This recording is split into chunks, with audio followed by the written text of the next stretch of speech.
first thing on the tip of my tongue, on my mind is, how many pounds did you gain? Yeah. And how'd you do it? I was 167 this morning. Mm-hmm. So it was probably like 8, 9, 10 pounds, just kind of depending on when sure. you caught me in April. Yeah. I was around 157, 158. Mm-hmm. And I'm 160, it just kind of depends, 166 to 168, just kind of depending where I'm at. So that's 8, 9, 10 pounds. That's awesome. In 4 or 5 months. Yeah. It's especially interesting because 99% of the time all the conversations I have are geared towards weight loss, not weight gain. Mm-hmm. But you get to a point, I mean, you're a lean dude. When we first started working together, you were lean, probably not an ounce of body fat to spare. And so it's, well, where do you go from there? Well, you build muscle. Yeah. Have you noticed, oh, man, it's really my shoulders and chest, or it's like legs, or it's just kind of, hey, I don't even know, it's just evenly distributed? Yeah, early on, I noticed it was my torso, my chest and shoulders. Okay. I've always been pretty small on my lower half of my body. Sure. But I've noticed in the last couple months, your jeans start fitting different. Yeah. I'm trying to pull them up over my thighs. Oh, shoot. Yeah. That's new for me. Sure. So it's taken me a while to kind of get used to it. Because I've been so lean all my life. Like I've been 150 whatever I think I was married at 150 whatever. Sure, yeah. You know? Yeah. And so to kind of watch myself fill out. Yeah. I was a little nervous. Yeah. Like what, how am I supposed to carry myself with all this? Right.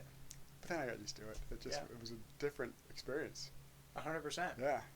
And we've talked about this a little bit, but just kind of a recap of it.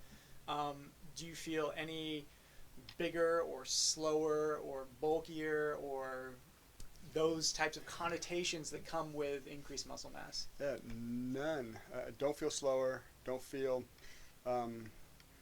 lethargic. I don't feel like I have less ability to do like a big cardio workout. If anything, I feel stronger. Mm-hmm. I feel like I'm able to endure longer. Yep.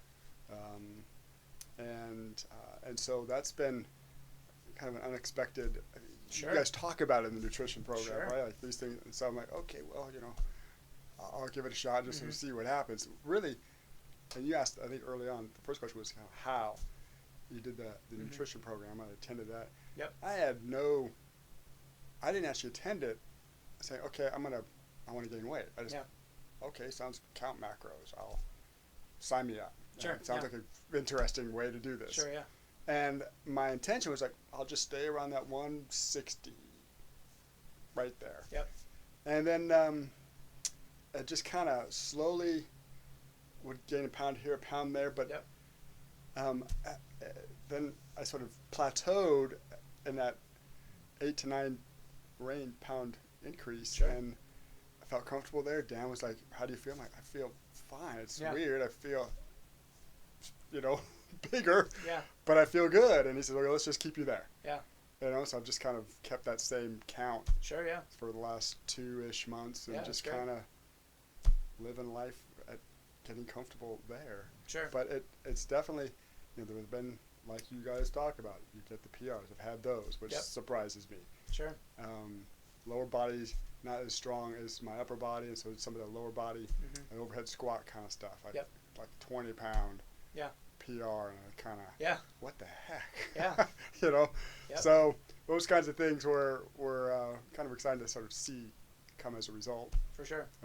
That's outstanding. I mean, that's the optimism and the hope for any person that comes in this door is that first, I mean, initial weight loss is always a good thing. Having excess body fat doesn't really do anybody any favors. So getting to people to like, hey, I'm kind of lean and mean and trim and all this kind of stuff, and then adding lean tissue from there. I mean, I posted on Facebook this morning just completely coincidentally.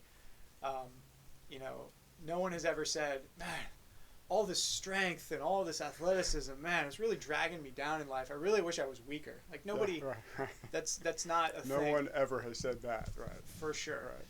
But contrarily, it's a really weird, common complaint. I hear it all the time. I don't want to bulk up. And for men and women, this isn't just like a women thing. For men too, who are like, oh, I don't want to bulk up. And I think people underestimate just how difficult it is, first of all. Because it's not like you were just like, oh, I'll just eat a candy bar. And that's how I get, my extra calories. I mean, day in and day out. Like, so what what dietary changes did you make in order to make this change? Yeah, Miriam and I really, we chose to kind of go keto. Sure. When we first started CrossFit. Yep. 3 years ago. Sure. Because that was kind of the thing. Mm-hmm. Do that. So that's what, high fat, high protein. Yep. Minimal carbs, and so that's what we were doing. And so to kind of rethink eating, which was now 50% of my nutrients were carbohydrates. Yeah. And I'd been almost avoiding, and kind of gluten-free too, so kind of avoiding that part of nutrition and then reducing cheese and bacon and all the good things, reducing that to a more reasonable ratio. It took a while to figure that out and get comfortable with the idea of eating rice and oatmeal and more potatoes and more French fries and more things that you just sort of like, okay, I'm not going to eat those things, or sweet potato fries instead of French fries. Right. Yep. So that was a change for us to kind of go from keto to macro counting. Yep. What were we talking about? Oh, moving stuff around the house. That's right. Just the functional movement that CrossFit has afforded me. Yeah. The strength to just kind of do the average stuff, and even proper movement and bending down and picking up something off the floor, put it in the trash. Yeah. Not just not rounding my back, but squatting down, legs, open up the legs, open the hips, get down there in good movement. And that's as Andrew and I do this more and more and longer and longer, like, of course we want people to have a good deadlift, and of course we want people to PR their Fran time and all that kind of stuff. I mean, because those things are cool and they're interesting and they're fun and they're measurable and reward. That whole thing I think is a given. But the thing that's, I don't think many folks are talking about is truly like good movement patterns, right? Because the opportunity for injury is, like, I have hurt myself 0 times deadlifting. Like, I can say that with absolute certainty. I've hurt myself 0 times deadlifting. But I've hurt myself dozens of times doing random stuff that doesn't even correlate to, like, load. Or you tweak your back reaching for something, or, the classic kind of like reaching around the car, putting your spine in a weird position. And so it's for every person that is in here, the thing that I would hope to communicate the most is good movement patterns. Yeah. Because I don't want to say like, oh, it's easy to get stronger, but it's relatively simple. You lift a load, and then you make it a little heavier, and you adapt to it, and you make it a little heavier. But, like, truly having good movement patterns it takes a lot of time. I mean, we're not bullying you, but we are harping on you constantly to not let the path of least resistance become normal, or to let old movement patterns become your highest level of ability. And we want you to always improve and make those things better. What things do you feel like you still struggle with, or are tight with, or still have space? Depth is still in my squat mechanics. Just getting way down in there and feeling like I can get back up. Today we were doing just the positions and the 4 seconds down, the 2 seconds in the hole, that I can do.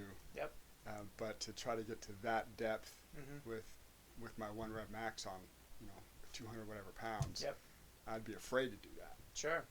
But I think the idea would be to get down to that depth and still be able to push up 200 pounds. Right. I think. Oh, 100%. That'd be the objective, right? Yeah.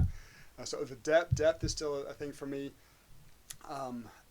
which affects my ability, I think, to heavy snatch and clean, because you've got to get depth, right, to get that depth, get down. Right. So you don't have to elevate that bar so high. Right. And my tendency is to try to elevate the bar higher, so I don't have to get as low as I should. Yeah.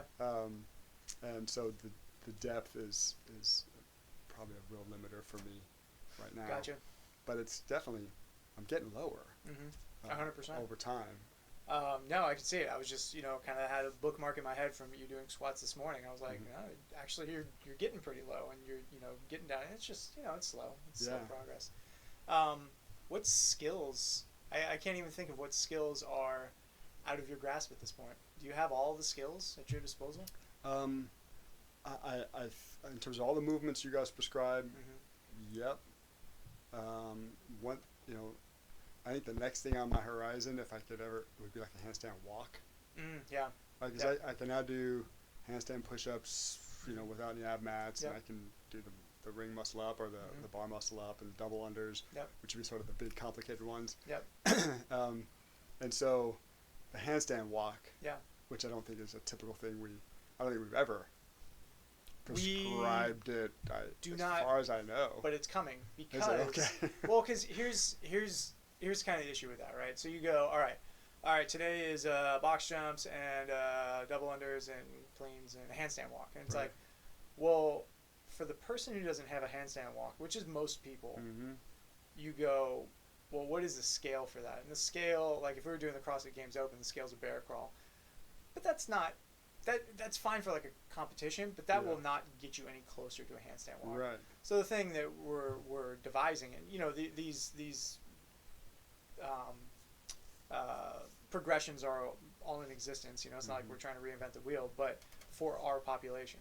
So we have to survey who's in front of us, and maybe this person lacks upper body strength, and maybe that person's got some body fat to lose, and maybe this person's brand new. And so how can we work on things collectively together as a class, and then gym wide? So the things that those are those freestanding, the handstand floaters. Yeah. And so now in a given day, we'll have a handstand hold work, and we'll have handstand push-up work, and we'll have maybe some wall walk work and some stability work or some combination therein, and now the floating work. Yeah.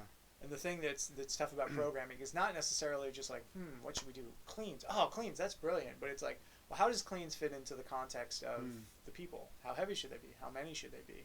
If we did cleans today and we did front squats yesterday, is that challenging to put in front of someone who maybe doesn't have the capacity to do that back to back? And so they're coming. Long story short. Okay. But everything is, like the very first WOD, we as a gym, we didn't even snatch as a gym for like 2 or 3 years. Because collectively our population just wasn't ready for it. Okay. Right? Yep. And, maybe there were some isolated individuals that in year 1 were ready to snatch, but there's still plenty of productive things to do that aren't snatching. So, that's how we've always approached our long-term, the dialogue that Andrew and I have long-term is, what is the gym collectively ready for? And we're going to start introducing handstand walk stuff. I'd wondered, as you started having us float off the wall, I thought, this is a perfect training mechanism. Sure.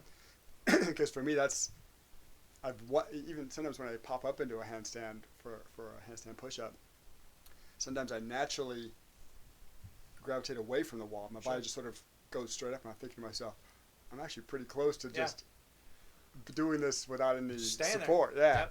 Yeah. So I find myself curious, like, how, even right now, what could I do? But then I'd probably break and hurt myself if I tried to do it right now. Well, I mean, here's the thing, too, is like, so Coach Austin taught himself to handstand walk and does it very competently. And the mechanism by which he did that was just doing it every day. But he was individually motivated to pull that off. Yeah. Where you take a person who hops in to the gym and they're like, wow, I didn't even know that was a thing. Walking on your hands for like normal people, like I didn't know that was a thing. So you have that, and then you have, somebody who's like, look, I haven't been in a gym in 10 years, put on a little weight. I'm not going to just start handstand walking. So he was uniquely positioned to just like, go bite that off on your own. But yeah, as a gym, and now that, more and more and more people have stability on the wall and can do some handstand push-ups, it's completely appropriate to be like, all right, well, for those who have kind of peaked out on that, you've got the depth and you've got the strength. Can we walk? Let's give it a shot. That'll be fun. Yeah. To figure out. Yeah, for sure. And so in due time, and then, to backtrack again, I mean, the reason why we didn't program snatches and handstand walks and double unders on the first class that we ever ran is because people are like, hi, all 6 of us standing here, I don't really know how to do a push-up correctly. So imposing snatches and double unders on them is not, productive. Right. So you stick with us long enough, who knows what you might see. I know. I'm excited. The ambition is to open up the box as infinitely as the human beings in front of us will allow. Yeah. So. Yeah, that's great. Yep. We'll see. Yeah. I told my joke with my kids a couple opens ago. Yeah. And who knows what'll happen. If I said 10 years from now I'm going to be in the games. Yeah. Seriously. I don't know. I don't know. It sounds like a silly thought, but I don't know. The way they scale things for 60-year-olds, maybe. Yeah. Well, you know? and that's the interesting thing about some of these things is like you are sort of uniquely poised to actually pull that off because you have several mechanics at play. The pool gets a little bit smaller every time, every age category up. But then also if you're getting better simultaneously, where on average most people, once they hit, honestly, about 30, 35 are getting worse. You know, I got a shot. Yeah, you are uniquely poised to, like, man, I make it to the games. Yeah. Especially if you're acquiring skills and acquiring strength as you go, as opposed to, well, if you're so busted up that you can't do anything, but you can, do a mean 100 burpees in a row as fast as possible. Well, that only gets you so far. Right. So, yeah.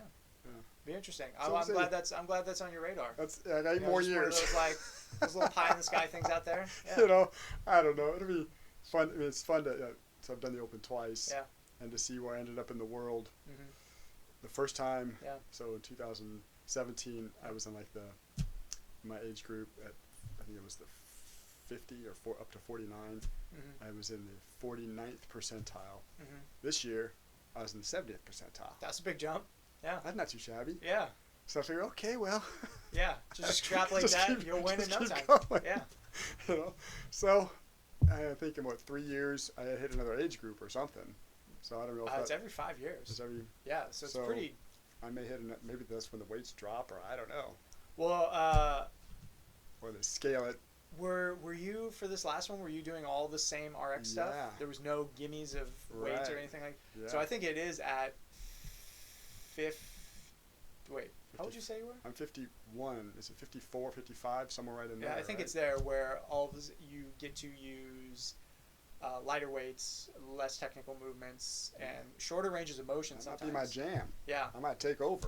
Yeah, where, if last year you had to do muscle ups and this year all you have to do is chin over bar pull ups, that's huge. I'm in good shape. Yeah. You'll be golden. So we'll see. 3 years from now, maybe something changes. I don't know. Absolutely. But it'll be fun to kind of shoot for. Well, so what kind of goals do you have? Like immediately on the horizon, kind of day to day versus. I mean, that's like a really cool, lofty, long term one. Out there. What are you kind of working on a day to day basis? I think each day I come in, it's try to do better than the last day. Yeah. However I did on the workout of the day, try to push myself harder the next day. So I'm always hoping that as we go through the strength program, that I've got some 1 rep